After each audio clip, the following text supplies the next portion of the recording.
Shalom rekan-rekan sekalian, jemaat yang terkasih, selamat hari Minggu untuk kita semua. Hari ini gereja kita GKTI Raja Daud tidak beribadah tatap muka dikarenakan adanya kasus peningkatan di daerah sekitar gereja kita, sehingga petugas setempat di lingkungan gereja kita menyarankan untuk libur dulu dalam beberapa minggu ini. Maka dari itu dalam minggu ini kita melanjutkan eksposisi Injil Markus kita secara online. Saya harap Bapak Ibu Saudara sebelum melihat khotbah ini sudah bernyanyi, memuji Tuhan, berdoa, dan mengambil sikap yang benar.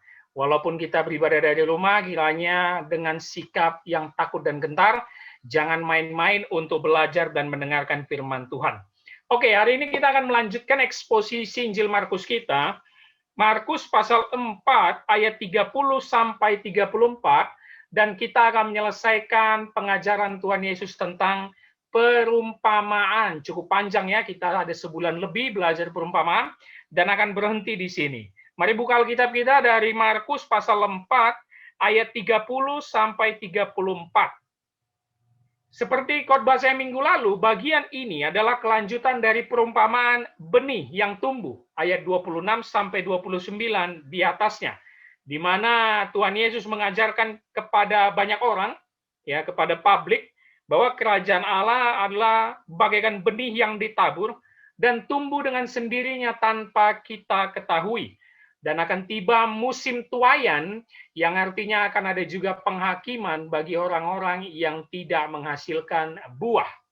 Nah, hari ini dilanjutkan Tuhan Yesus pengajarannya di ayat 30 sampai 34. Saya bacakan untuk Bapak Ibu Saudara yang di rumah. Markus pasal 4 ayat 30, kita mulai. Katanya lagi, dengan apa hendak kita membandingkan kerajaan Allah itu?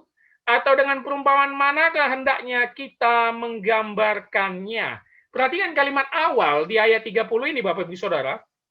Katanya lagi. Jelas kalau ada kata lagi, memang ini adalah lanjutan dari perikop di atas. Jadi ini memang satu bagian. Apa kata Tuhan Yesus? Dengan apa hendak kita membandingkan kerajaan Allah itu? Atau dengan perumpamaan manakah hendaknya kita menggambarkannya? Yesus ingin memperdalam penjelasannya mengenai kerajaan Allah yang sudah dijelaskannya di perikop di atas, ayat 26 sampai 29. Jadi perumpamaan benih yang di perikop sebelumnya dibandingkan atau diperdalam dengan perumpamaan biji sesawi. Jadi kalau Bapak Ibu Saudara lihat judul perikopnya, ini perumpamaan tentang biji sesawi. Ini sama-sama berkaitan dengan benih, sama-sama soal masih menabur, sama-sama soal ilmu bertani, yang dimana menjadi perumpamaan pertama di atas adalah perumpamaan tentang penabur.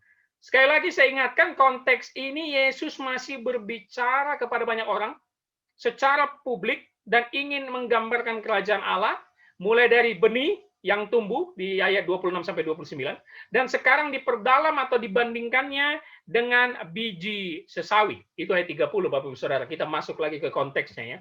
Lalu kita lihat ayat 31. Perhatikan ayat 31. Hal kerajaan itu seumpama biji sesawi yang ditaburkan di tanah. Memang biji itu yang paling kecil daripada segala jenis benih yang ada di bumi. Yesus masuk ke dalam penjelasannya. Dikatakannya di kalimat awal, hal kerajaan itu seumpama biji sesawi yang ditaburkan di tanah. Benih dalam perumpamaan di atas, tentang benih yang ditabur, dikaitkan dengan biji sesawi yang ditabur ke tanah. Jadi benih yang ditabur di sini berarti diperdalam Yesus bahwa benih yang ditabur itu adalah biji sesawi. Petani yang notabene-nya mungkin pendengar kebanyakan dari pengajaran Yesus ini, dan kita tahu juga sudah membahas bahwa bertani adalah kegiatan primer atau mata pencarian primer orang Israel, digambarkan menabur biji sesawi di tanah. Lalu di ayat 31 ini diperjelas, memang biji itu yang paling kecil daripada segala jenis benih yang ada di bumi. Oke, nah ini menarik ini. Ini menarik. Saya ulangi kalimatnya ya. Memang biji itu yang paling kecil daripada segala jenis benih yang ada di bumi. Pertanyaannya, benar nggak biji sesawi benih yang paling kecil di bumi? Sebenarnya tidak, Bapak Ibu Saudara. Nah, ini pentingnya ya, kita mengerti konteksnya ya. Sebenarnya tidak. Lalu kenapa dikatakan biji itu yang paling kecil dari segala jenis benih yang ada di bumi? Karena memang biji itu yang mereka lihat sehari-hari pada konteks zaman dulu. Gitu ya. Kalau kita tanya sekarang ahli tanaman, botani, atau lingkungan hidup yang mengetahui tentang tumbuh-tumbuhan atau benih, mereka justru pasti akan tahu bahwa bukan benih biji sesawi yang paling kecil. Kecil, iya memang. Tapi paling kecil di bumi, kalau sampai zaman sekarang, tentu tidak. Paling kecilnya di zaman Yesus. Jadi biji sesawi itu kalau bisa digambarkan, Bapak Ibu Saudara, itu hanya seperti sebutir pasir. Saya pernah dibawakan orang tua saya biji sawi itu dari Yerusalem langsung ketika mama saya pergi ke sana, saya simpan dalam plastik, itu kecil sekali, sangat kecil memang, sebutir pasir. Tapi bukan berarti dia benih yang paling kecil di bumi. Kenapa? Ini sebenarnya hanya ungkapan atau pepatah para rabi-rabi di zaman dulu, atau rabi orang Yahudi. Ini ungkapan atau pepatah mereka yang sangat terkenal ya, bahwa ini memang biji yang paling kecil yang dikenal oleh masyarakat zaman dulu. Apalagi mereka dalam bertani, yang tanamannya tentu tidak sebanyak tanaman kita zaman sekarang, biji sesawi yang paling kecil. Makanya kalau kita baca Perjanjian Baru, ada satu kalimat di ayat Alkitab yang Yesus katakan apa? Jika imanmu sebesar biji sesawi, engkau dapat memindahkan gunung. Engkau dapat berkata kepada gunung ini, tercampaklah, maka gunung itu tercampak. Yesus juga memakai contoh biji sesawi, kan? Karena memang yang paling kecil di zaman mereka, biji sesawi. Tapi kalau paling kecil di bumi, kita bandingkan ke konteks zaman sekarang, tentu tidak. Ya, memang sangat kecil, hanya sebesar sebutir pasir. Itu maksudnya di ayat 31 ini. Jadi petani menaburkan biji sesawi yang kita tahu biji itu paling kecil pada zaman itu. Lalu diperdalam Yesus penjelasannya di ayat 32. Perhatikan ayat 32-nya Bapak Ibu Saudara. Tetapi apabila ia ditaburkan, ia tumbuh dan menjadi lebih besar daripada segala sayuran yang lain dan mengeluarkan cabang-cabang yang besar, sehingga burung-burung di udara dapat bersarang dalam naungannya. Nah, ini sudah masuk ke dalam penjelasan makna biji sesawinya ya, perhatikan. Tetapi apabila ia ditaburkan, yang kecil itu, yang sangat kecil itu, ia tumbuh dan menjadi lebih besar daripada segala sayuran yang lain. Nah, kalau ini fakta, Bapak Ibu Saudara. Walaupun dia bukan benih terkecil, tapi memang biji sawi itu sangat kecil, tapi pertumbuhannya itu sangat besar dibanding tanaman atau sayuran lain. Nah, ini menariknya. Jadi Yesus memakai perumpamaan itu bukan sembarangan perumpamaan ya. Tentu ada maksud yang sesuai secara alamiah atau konteks kehidupan kita sehari-hari, dan juga ada maksud terhadap kerajaan surganya, rahasia kerajaan surga itu ya. Biji sesawi itu tumbuh dengan cepat dan besar. Kerajaan Allah digambarkan Yesus bagaikan biji sesawi yang kecil, benihnya, tumbuh menjadi pohon yang besar. Bertunas, berkembang dengan sangat besar. Secara ilmu pengetahuan dicatat bahwa ketika biji sesawi itu tumbuh menjadi satu pohon yang sangat besar, itu tingginya bisa sangat-sangat tinggi, ya 15 kaki ke atas dicatat, 15 kaki ke atas. Diameternya 6 kaki. Wow. Kalau kaki itu di kita ke meter kalau nggak salah dikali 2 ya. Kalau nggak salah berarti sekitar 30 meter. Diameternya itu 12 meter. Sangat besar sekali. Bayangkan yang hanya sebesar sebutir pasir bisa tumbuh dengan begitu besarnya. Dia benih yang sangat kecil, tapi ketika ditabur di tanah, biji sesawi tumbuh paling besar di antara tanaman-tanaman yang lain. Ini memang fakta yang dikatakan Yesus ya. Lalu perhatikan kalimat selanjutnya, ayat 32. Setelah dia tumbuh, mengeluarkan cabang-cabang yang besar, sehingga burung-burung di udara dapat bersarang dalam naungannya. Bertunas dengan cepat, bertumbuh dengan cepat, besar dan mengeluarkan cabang-cabang yang besar. Kalau cabang sudah besar, maka akarnya pun sangat kuat. Betul ya? Kita tahu pohon yang cabangnya banyak itu akarnya sangat kuat, yang sudah pasti akarnya merambat kemana-mana. Bayangkan ya, kita terkadang secara alami memikirkan benih yang begitu kecil, tapi akhirnya tumbuh menjadi satu pohon yang begitu besar yang sangat luar biasa. Bertunas cepat, bertumbuh dengan besar, dan sudah memiliki fondasi yang kokoh karena akarnya sudah merambat kemana-mana, dan cabangnya yang sangat besar, sehingga dikatakan apa tadi? Burung di udara dapat bersarang dalam naungannya. Dari benih terkecil menjadi tanaman yang memberi manfaat kepada burung di udara. Menjadi tanaman yang memberi manfaat kepada makhluk hidup, bukan hanya kepada manusia atau petani yang menanamnya, tapi juga kepada binatang seperti burung di udara. Apa maksud Yesus dalam penjelasan biji sesawi ini? Tentu kita tidak boleh meninggalkan konteks-konteks sebelumnya ya, supaya kita tahu maksudnya. Yesus ingin menjelaskan bahwa benih yang sangat kecil tidak ada yang menyangka pertumbuhannya sebesar itu. Itu dulu. Benih yang sangat kecil, tidak ada satu manusia pun yang dapat menjelaskan mengapa pertumbuhannya begitu sangat-sangat besar. Sehingga kita tarik maknanya kepada kita, Bapak Ibu Saudara, ini menandakan kerajaan Allah yang dimulai dari menabur Injil. Ya, kita penabur, ingat perumpamaan yang pertama. Kita menabur Injil, maka kerajaan Allah akan berkembang dengan pesat dan besar. Siapa yang menyangka ketika kita menyuarakan bertobatlah, kerajaan Allah sudah dekat. Hai, saling mengampunilah engkau. Hai, beritakanlah Injil. Waduh, banyak orang percaya karena pekerjaan Roh Kudus. Seperti perumpamaan perikop di atas, kita tidak tahu bagaimana berkembangnya itu. Lama-lama makin banyak orang percaya, sehingga kerajaan Allah berkembang. Makanya terkenal sekali dalam kita kekristenan, semakin dibabat, semakin merambat.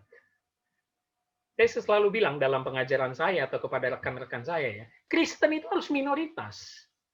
Biarin kita minoritas. Tetapi kita tetap teguh memberitakan Injil, menabur Injil. Jangan lupakan perikop di atasnya kita sebagai apa? Terang, pelita. Ya, kita penabur Injil, kita juga pelita, sehingga Roh Kudus akan bekerja dan kerajaan Allah semakin berkembang, semakin besar. Makanya tidak mengherankan amanat agung Tuhan Yesus. Pergilah ke ujung bumi, beritakanlah Injil. Mungkin kalau kita ya, lebih senang kalau Tuhan Yesus itu berikan amanat, pergilah ke ujung bumi, kutukilah semua orang-orang yang nggak mau bertobat itu. Ya kan? Itu senang sekali kita itu. Kita cenderung lebih senang kutuki orang ya, daripada memberitakan Injil. Tapi Yesus bilang, pergilah sampai ke ujung bumi, beritakanlah Injil. Walaupun konteks ujung bumi itu bukan berarti seluruh dunia pada konteks pembicaraan Yesus, tapi maknanya ke kita harus memberitakan ini. Kita adalah penabur, Bapak Ibu Saudara.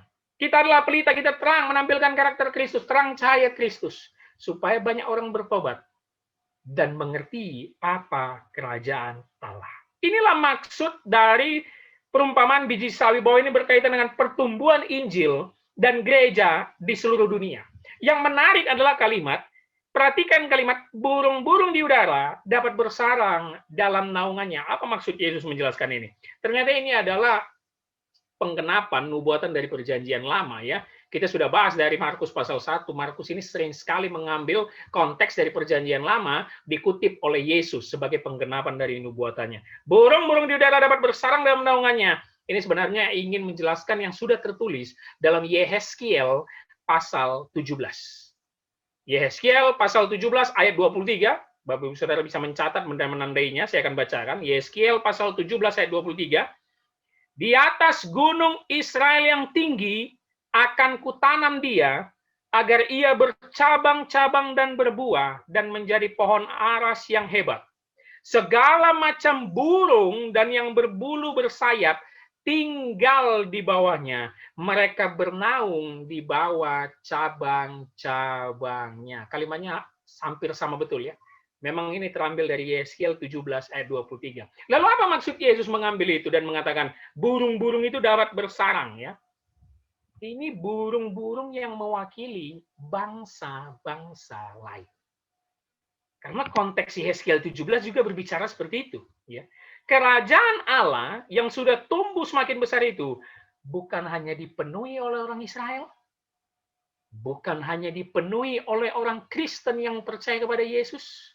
Kerajaan Allah dipenuhi dari berbagai bangsa yang mendengar Injil. Itulah pentingnya menjadi penabur, menaburkan Injil.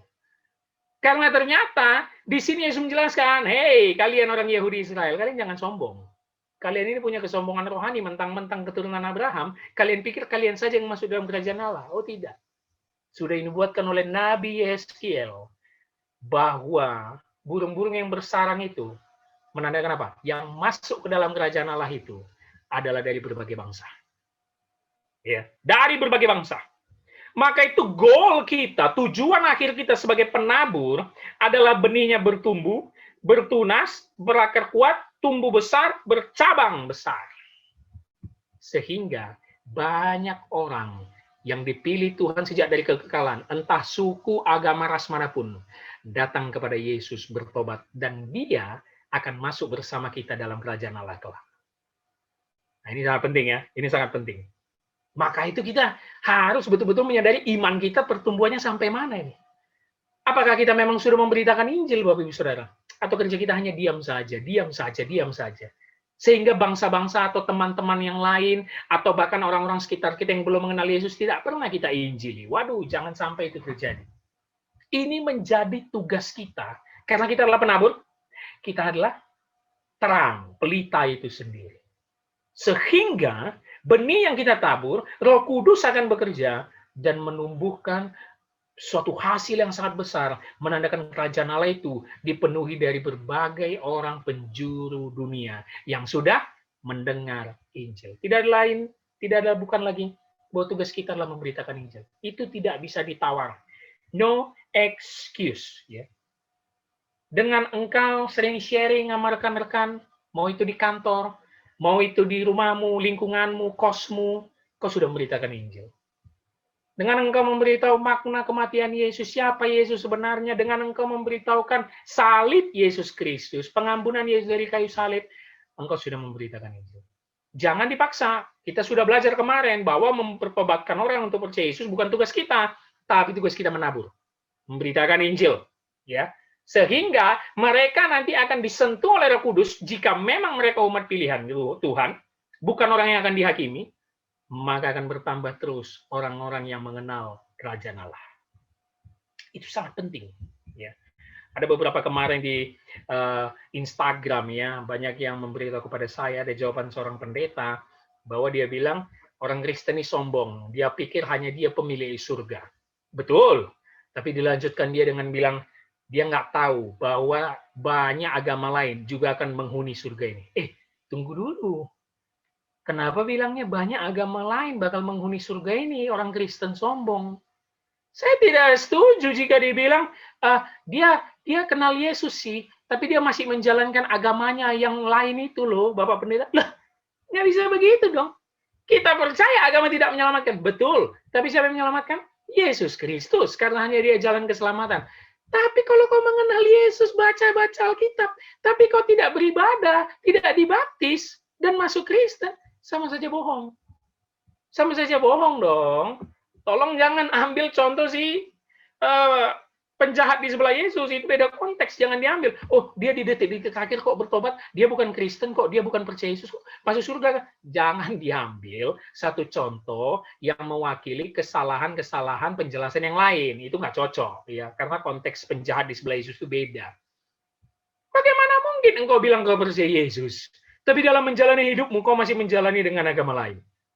Lu tidak begitu kan? Injil itu tidak begitu. Justru ketika dia mendengar Injil dan mendengar siapa Yesus, Roh Kudus bekerja kepada dia, akhirnya dia bertobat percaya Yesus. Tentulah dalam hidupnya bermasyarakat dan bernegara, dia akan menjadi Kristen.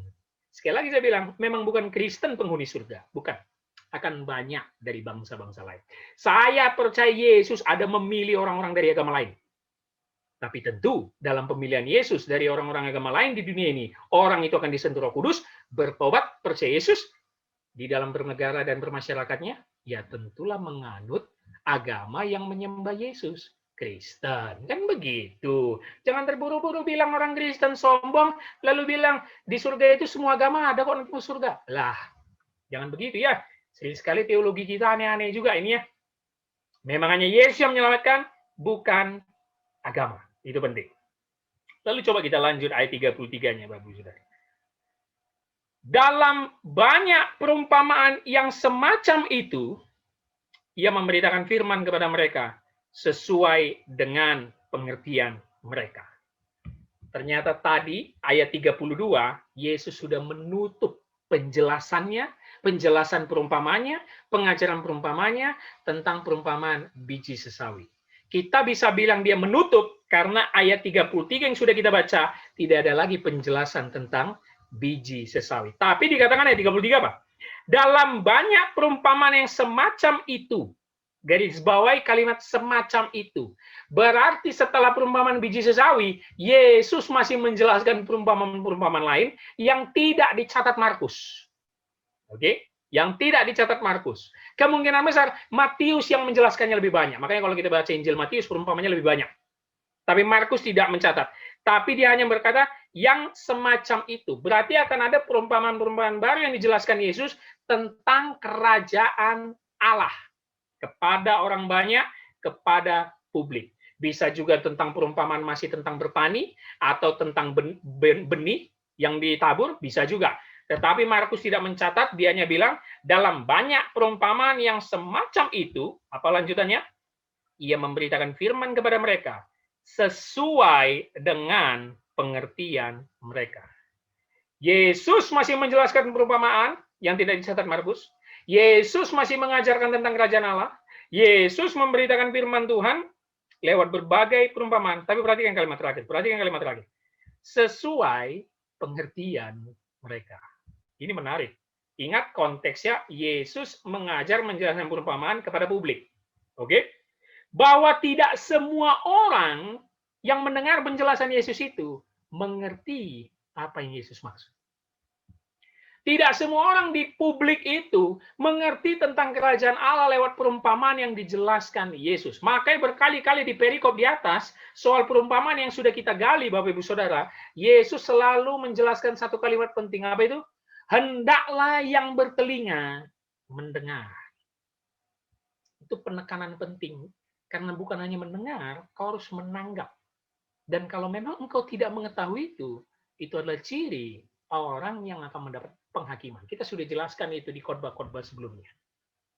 Sesuai pengertian mereka. Ini menandakan publik tidak semua memahami tentang kerajaan Allah. Atau bisa juga kita katakan cara tangkap mereka berbeda tentang pengajaran Yesus. Saya sudah pernah jelaskan, cara tangkap kita menjelaskan Alkitab bisa berbeda, tapi harus dalam konteks yang sama. Mungkin poinnya bisa beda, aplikasinya bisa beda. Makanya sampai sekarang ilmu teologi itu nggak ada habisnya kalau kita bahas. Ya. Sombong sekali ada orang bilang, aku sudah mengerti semua isi Alkitab dari Kejadian sampai Wahyu. Nggak mungkin. Sampai kita mati, kita nggak akan bisa mengerti semuanya. Karena ilmu teologi itu begitu dalam, firman Tuhan itu begitu dalam, nggak ada habisnya. Ya. Kita barusan menerbitkan buku 55 topik sulit. Ya, kan? Saya harap yang menonton sudah ada yang membeli. Di situ kita menampilkan topik-topik yang kontroversial dan menarik, yang jarang orang pahami. Atau mereka sudah pahami maknanya selama ini, ternyata waktu kita bahas di buku itu beda 180 derajat. Salah satu contoh, istri Ayub, baik atau jahat. Semua orang pasti setuju, 78%, 80%, 85%, mungkin bilang, ya jahat lah. Orang dimarahinya Ayub, Pak Pendeta, masa sakit suami, langsung dimarahinya, dikutukinya Ayub, begitu disuruhnya dia mengutuki Allah. Ternyata enggak. Ya kan?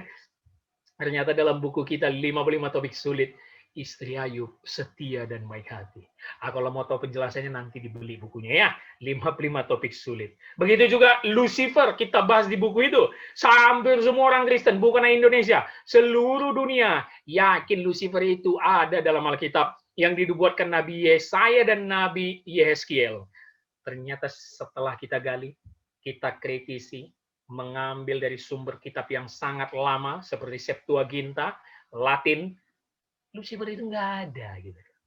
Dan penjelasan konteksnya dalam kitab Yesaya, Yeskiel, bukan berbicara Lucifer gitu loh.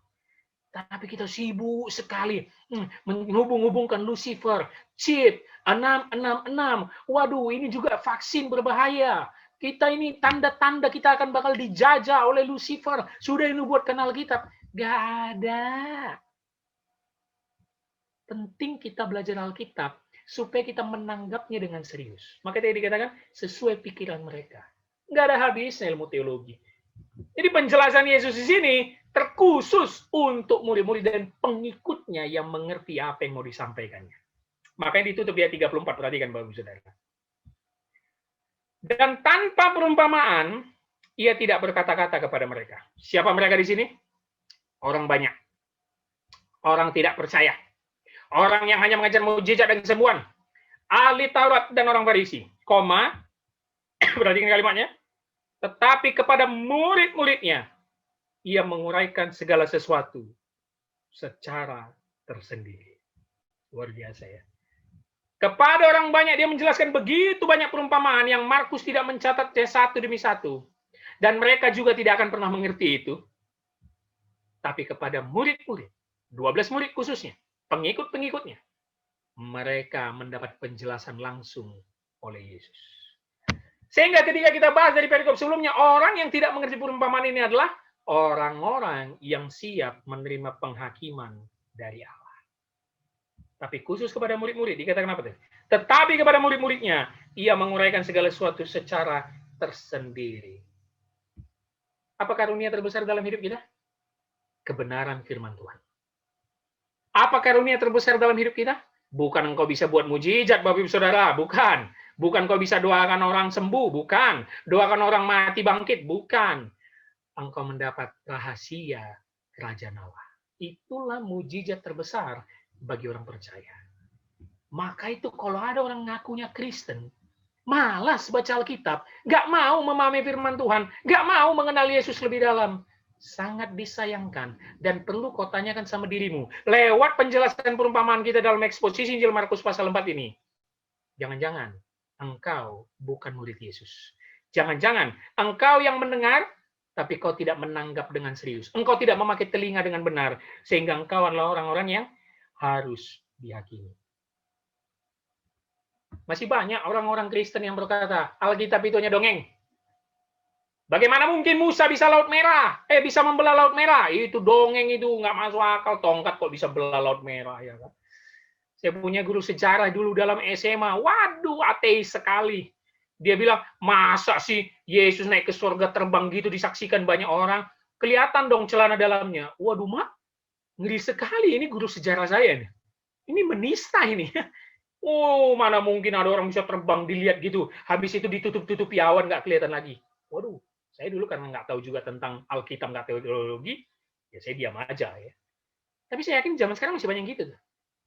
Saya mengatakan satu hal, siap-siap Bapak Ibu Saudara. Kalau memang Roh Kudus nggak bekerja dalam dirimu, kalau imanmu nggak bertumbuh, engkau adalah orang-orang yang dihakimi. Sehingga dalam ayat 34 inilah dia menutup penjelasannya tentang perumpamaan. Puji Tuhan kita sampai sebulan lebih belajar tentang perumpamaan, khususnya di Injil Markus pasal 4 ini. Dan perikop selanjutnya, Yesus akan pergi ke tempat lain, mereka berlayar, dan ada satu perikop sudah berbeda, tidak lagi berbicara perumpamaan. Kiranya Bapak Ibu Saudara kita mengerti apa ajaran Yesus, kita mengerti makna perumpamaan ini, dan kita menjadikan diri kita sebagai penabur dan juga pelita. Sehingga kita tidak perlu pusing terhadap orang yang kita injili, karena Roh Kudus akan bekerja dan akan menumbuhkan kerajaan Allah secara besar. Dan ingat, dari banyak suku, agama, ras, Tuhan Yesus akan pilih untuk masuk ke dalam kerajaannya. Saya berdoa kepada Bapak Ibu Saudara agar tetap semangat di tengah situasi pandemi yang semakin meningkat. Doa saya menyertai kita semua. Tetap back to Bible, belajar Alkitab dengan benar. Tetap jaga kesehatan agar kita tetap bisa melayani Tuhan. Saya harap gereja kita akan terus buka. Dalam waktu singkat kita akan terus beribadah. Terima kasih. Shalom. Tuhan Yesus memberkati.